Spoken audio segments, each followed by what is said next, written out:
We're going to be talking about doing a repair on this Hoover Shampooer right here. I'm going to put a list of models in the notes below what models this applies to. Generally speaking, if your shampooer generally looks like this, this will likely apply to it. There's a bunch of different shampooers under different models that are all internally the same. What we're going to do here is we're going to do a turbine removal. I'm going to show you how to remove it. I'm not going to show you how to put it back in because it's the opposite. You can totally figure that out. This is a turbine, and the turbine performs two functions. The pump is inside this that sprays the water on the floor, and it also it controls the rotation of the brushes. Now these are a little bit odd. These machines are not belt driven. There's a little fan in here, and air spins the fan, which spins the pump, and also spins the gearbox that turns the brushes. So it's kind of weird. If your brushes are not spinning or you're not spraying, there's a possibility that it is your turbine. What I would caution you though is that every one of these that has a turbine, there's a screen on it somewhere. That screen can get full of pet hair, which blocks the air from flowing into it.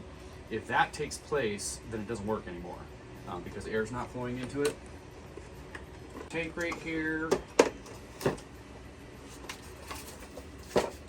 And then I'm going to remove this faceplate right here. And again, I want to be clear, this is for not spraying. If it's not picking up, you've got something else going on. So I'm going to pop this off. And again, if we're looking at a turbine replacement, on this model there's a screen right here. Check that first and make sure there's no debris there, because if there's debris there, that's why your brushes aren't spinning. That's likely why you're not spraying as well. On some models that look like this screen is underneath the machine. You have to kind of dig under the machine to find it. But that's a super common issue. So before you take the screwdriver out, check to make sure that your screen's actually that your screen is free. So we're going to start from taking some screws out of the bottom. This is a much newer model. A lot of the older models are not nearly as easy to work on. They look very similar, but what you'll find is that your screws are different sizes, so you need to sort your screws as you're going, because you have long and short, long and short. This right here is going to just pop out. You just pull it out. There's little clips that hold it in, and that'll just pop right out for you. On this model, the screws are even marked. There's tiny little arrows that mark the screws. And we have a total of 6 retaining screws here that keep the lower housing in. So there's 2 in the back. Actually, I'm wrong. It's 8. Wasn't too far off. It's an even number. So you follow those arrows. And on the older models, you're not going to have arrows, so you're just going to have to kind of search for stuff. Front 2 do not have arrows. Those are not marked.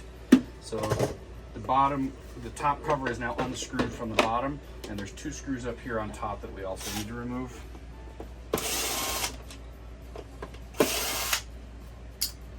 And now the hood should just pop off.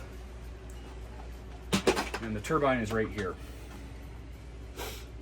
So there's this actuator arm right here, which engages when the machine gets turned into an upright position, that turns the turbine airflow off to keep your brushes from spinning.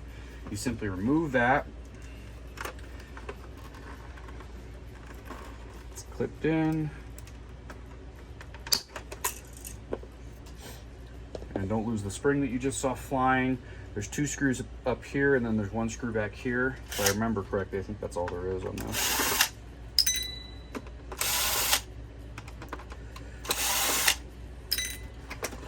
And then there's a hose right here that is your solution hose coming from the top that you unplug. And that is it. And you can go ahead and put your new turbine right back in again. And again, so this is if your brushes aren't spinning. Your turbine fan is metal actually typically, and it probably rusted and it's not spinning. So if your brushes aren't spinning, that's probably the reason why. And if it's not spraying, there is a possibility that this turbine pump that's inside this is bad as well. If it's not spraying, there's a bunch of other things it could be as well, including tanks and all kinds of other mechanisms. This is a possible culprit. And one thing to note as well, this unit actually technically has 2 pumps. So this pump is dedicated to floor spray only, and then this white pump over here is dedicated to hose spray. That sprays out the hose. So if your hose isn't spraying but your floor is, your turbine is not your issue, it's a separate pump.